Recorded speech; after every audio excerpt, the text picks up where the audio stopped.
Well, you might be tempted at certain times in your life to think, you know, I want to make a change. I want to do something different. And in this case, let's just talk about your job and your career right now. Well, turns out change just for change's sake might be a big mistake.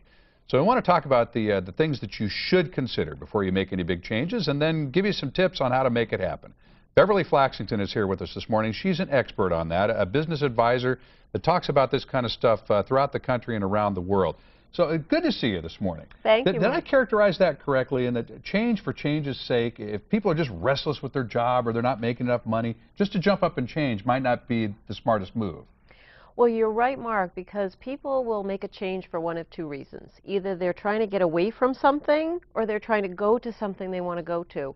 The problem is, a lot of us are trying to move away, and then we move away, and we get somewhere and find out, be careful what you wish for, that's not what I wanted. Yeah, I heard it described one time, and I'm not even sure this is a word. I think that somebody might have made this up, but when I was very young, somebody said the human system is teleological, meaning that it's goal-seeking. And so we tend to do much better when we're moving towards a goal and seeking that goal rather than like running away from something. That is absolutely right. And the problem you have when the economy is downbeat like it is now is people start to become very focused on what's wrong. And I hate this about my job. I hate that. Right. Instead, we need to take a step back and say, well, wait a minute. What do I want? Where do I want to go? And really paint that picture so we're moving towards something that's positive for us. So you wrote the book. It's called Making Your Shift.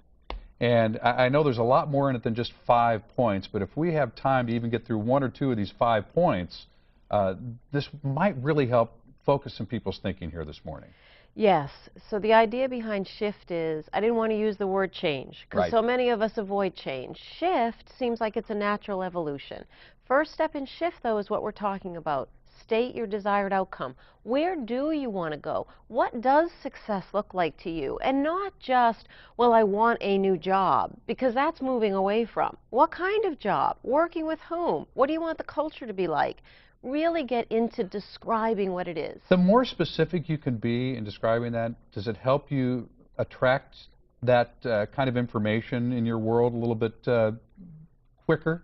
Well, I love your example, the fact that we're goal-seeking. Right. The more we can paint that picture, the more clear we can get, the more we start just naturally moving in the direction of what we really want. And again, it's stating what you want, not what you don't want, what you want out of life. Although I'll tell you, Mark, there is power in the second step is highlight your obstacles. It's fine. Get your obstacles out there. We do all have them. They're real. Get them out there. Vent all you want. But then organize them. What can I control? What can I influence? What's out of my control? And you know what, Mark? Get rid of those things out of your control. Focus on those things you can do something about. Isn't that something? Because my partner and I, Heather Myers, we talk about this a lot, about things that we can control, things that we can't control. And even though we have the conversation, it's very difficult to let go of the things that you can't control.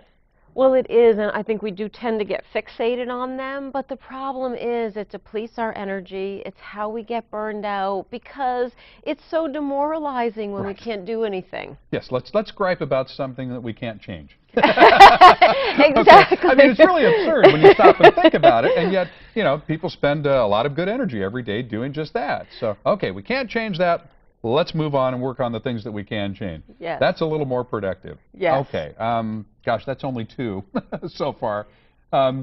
What else? So the third thing I talk about, the I, is identify the human factor. One of the things also when we're in a downbeat economy, we're demoralized, we're focusing on what we can't change. I forget that I'm good at things. What are my strengths? What do I bring to the table? So to really do a little bit of self-introspection. Remember what I'm good at. What should I be moving towards? Where can I contribute? And getting a little bit of that self-confidence back. And you love the idea of networking.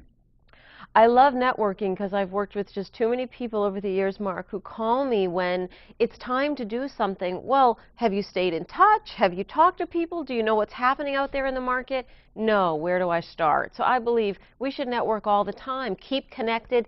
Know people. Know what's going on out there. My son works with a very well-known mentor here in San Diego, but he works around the country with the NFL and the NBA and Major League Baseball. And he told my son, when my son went off to college, he says, if you don't pick up that alumni handbook, with all the alumni listed in there and start networking right now. He says, I'm going to come out and smack you. So he was telling him that in his first year in college. Yes. And your son is very smart to have a mentor, because I think also seeing people who are successful doing what we'd like to do, learn from them, emulate them, do what they do. We've got to wrap it up, unfortunately, but I'm going to really, again, suggest that folks get the book, Make Your Shift, by Beverly Flaxington. Anything else that we can touch on just in the few seconds we have left? Just very important, Mark, too, when you figure out what you want to do, break it down into specific steps. Bite size. How do you eat an elephant? One bite at a time. And that's how you make your shift. All right. Very good. Pick up a copy of the book, Make Your Shift, and go ahead and do it. There's nothing standing in your way except taking that first step.